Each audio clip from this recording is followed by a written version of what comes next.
ان الحمد للہ رب العالمین والصلاة والسلام علی رسول الکریم اما بعد۔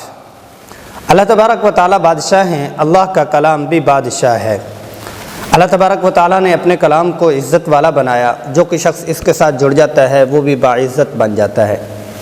اللہ تبارک و تعالیٰ کا کلام بلند و بالا ہے، جو کہ شخص اس کے ساتھ جڑ جاتا ہے وہ بھی بلند و بالا ہو جاتا ہے۔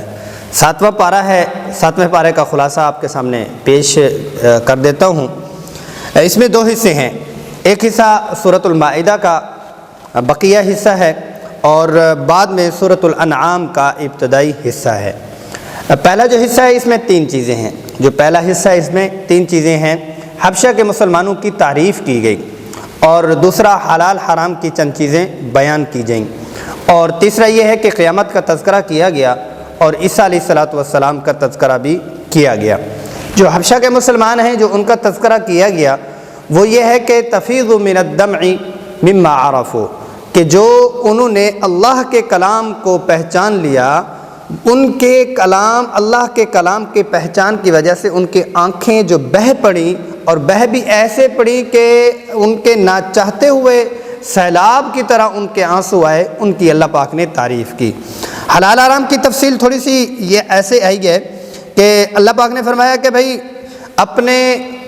جو اللہ کی طرف سے دیے گئے قواعد ہیں ان کے مطابق حلال اور حرام کر سکتے ہو، خود نہ بناؤ۔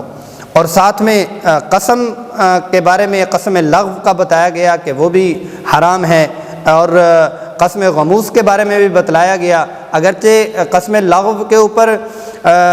پکڑ نہیں ہے، لیکن اس کی بھی اللہ کے نام پر قسمیں کھانا بھی درست نہیں ہے۔ شراب جوا اور پھر احرام کی حالت میں جو خشکی کے جانور ہیں، خشکی کا شکار ہے وہ منع کیا گیا، اور تری کا جو شکار یعنی بحری پانی سمندری جو شکار ہے اس کی اجازت دی گئی۔ قیامت اور تذکرہ عیسیٰ علیہ السلام کو اذ قال اللہ یا عیسی ابن مریم اانت قلت للناس اتخذونی وامی الہین من دون اللہ، کہ عیسیٰ علیہ السلام سے جب سوال کیا جائے گا اور تفصیل پوچھی جائے گی، قیامت کا وہ ایسا منظر بیان کیا گیا کہ عیسیٰ علیہ السلام کے ہر ایک بال سے خون بہنا شروع ہو جائے گا کہ آپ نے ان کو کہا تھا کہ آپ کو اور آپ کی والدہ ماجدہ کو یہ خدا بنائیں۔ دوسرا حصہ سورۃ الانعام کا ہے جو ابتدائی حصہ ہے۔ اس میں کیونکہ مکی صورت ہے، ویسے بھی جو دوسری بھی مکی صورتیں ہیں اس کا مضمون بھی اور سورۃ الانعام کا بھی ابتدائی جو مضمون ہے بڑا ہی جاندار ہے، توحید ہے، رسالت ہے اور قیامت کا ذکر کیا گیا ہے۔ توحید میں بڑے ہی آسان پیرائے میں اللہ جل جلالہ نے بیان فرمایا کہ کائنات کی جتنی بھی چیزیں ہیں، شمس ہے، قمر ہے، بادل ہیں، سمندر ہیں اور صحرا ہیں، اور یہ جبال ہیں، وادیاں ہیں، یہ ساری چیزیں اللہ کی قدرت کی نشانیاں ہیں، اور یہ ایک بولتا ہوا اللہ کا کرشمہ ہے، تم اللہ کو ایک مانو۔ رسالت میں رسول اللہ صلی اللہ علیہ وسلم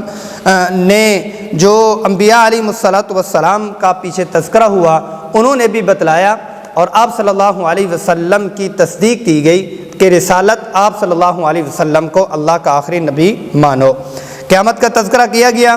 جہنمیوں اور جنتیوں کی بات چیت کی گئی اور ان کے مکالمے اس میں پیش کیے گئے، اور اس روز جو جہنمی تمنا کریں گے کہ ہائے کاش کہ ہم مسلمان ہوتے یا ہم بنا ہی نہ ہوتے، اس کا بھی تذکرہ کیا گیا۔ یقیناً قرآن مجید کے ساتھ جڑنا، یہ مختصر سا خلاصہ یہ صرف قرآن کی ایک جھلک دکھلانے کے لیے ہے، واقعی طور پر ہمیں خود سے تفصیل اس کی سننی چاہیے۔ ہمارے آفیشیل پیج کے اوپر بھی آپ کو ملے گی، اپنے علماء سے آسان ترجمہ قرآن سے قرآن مجید کو رمضان المبارک میں تو اس کا ایک خوبصورت زینہ ہے جو بنائیں، ساری زندگی کے لیے اس کو اپنی زندگی کا محور بنائیں۔